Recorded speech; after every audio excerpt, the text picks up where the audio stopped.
Isang agarang tugon sa lindol na may lakas na 7.6 magnitude na yumanig sa rehiyon ng Davao umaga noong Oktubre 10, agad na nagpatawag ng emergency meeting ang Police Regional Office 11 upang ilunsad ang mga kinakailangang hakbang pangkaligtasan at pangresponde. Ang pagpupulong ay isinagawa bandang 12:30 ng tanghali sa pamumuno ni Police Colonel James M. Cipriano, Assistant Regional Director for Operations. Dumalo rin sa pagpupulong si Police Colonel Peter B. Madria, Chief ng Regional Operations Division kasama ang iba pang kasapi ng regional staff at mga kinatawan mula sa National Operational Support Units. Ipinag-utos at binigyang diin sa pulong ang agarang activation ng Police Regional Office 11 Disaster Incident Management Task Group o DIMTG, isang estrukturang nakalaan para sa mabilis, koordinado at epektibong pagtugon sa mga insidente ng sakuna gaya ng lindol.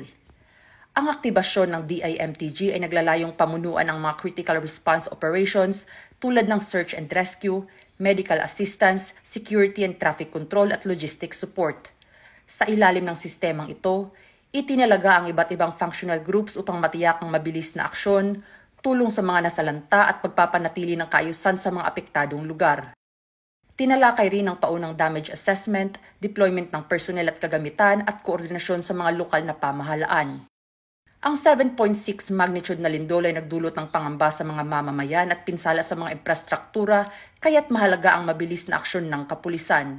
Sa pamamagitan ng activation ng DIMTG, ipinakita ng Police Regional Office 11 ang kahandaan at dedikasyon nito sa pagtugon sa anumang uri ng kalamidad bilang bahagi ng kanilang tungkulin na to serve and protect. Mula rito sa Police Regional Office 11, ako ang inyong PNN correspondent, Patrolwoman Shaira Rose Aquino. Alagad ng batas, tagataguyod ng Balitang Pulis.